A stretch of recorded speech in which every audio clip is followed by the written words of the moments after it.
Coup de théâtre pour décrocher un emploi. Un pari tenté du côté de Orléans, c'est en France. Des réfugiés sur scène pour apprendre les codes de l'entretien d'embauche. Très intéressant. Un entretien d'embauche un peu particulier. Je suis syrien, j'ai 23 ans, je suis coiffeur. Employeur ou employé, chaque stagiaire endosse les deux rôles sur la scène du théâtre Gérard Philippe à Orléans. Ils s'appellent Abdel-Salam, Mohamed, Yahya et sont une douzaine de migrants, réfugiés politiques pour la plupart.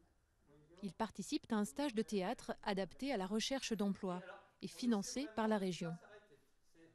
On travaille avec les outils du théâtre sur la capacité à se présenter, à vivre un entretien, à mettre en avant ses qualités professionnelles et puis à répondre aux problématiques de qu'est-ce que c'est qu'une recherche d'emploi en France avec les habitudes d'un pays dont ils ne connaissent pas les codes pour la plupart.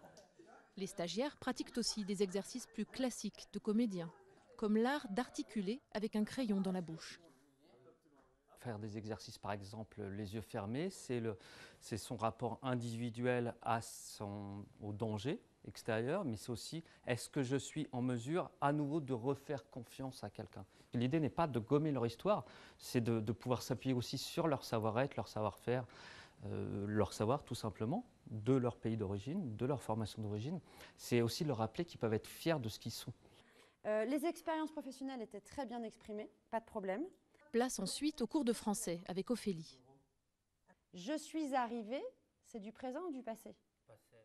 C'est du passé, donc on ne peut pas utiliser depuis. Nous parlons ensemble tous les jours, ensemble de la théâtre. C'est bien pour plus parler. Donner confiance à ceux qui viennent d'obtenir des papiers, Ophélie ne voyait pas autrement son rôle de professeur de français langue étrangère. On essaye d'augmenter le stock de mots et surtout de stabiliser la syntaxe de la phrase. Et les progrès sont impressionnants, c'est-à-dire que maintenant, j'entends qu'ils sont capables de répondre à une dizaine de questions de manière correcte. Et ça, c'est vraiment chouette. L'an passé, des simulations d'entretien avec des conseillères d'entreprise d'insertion ont débouché sur 4 embauches.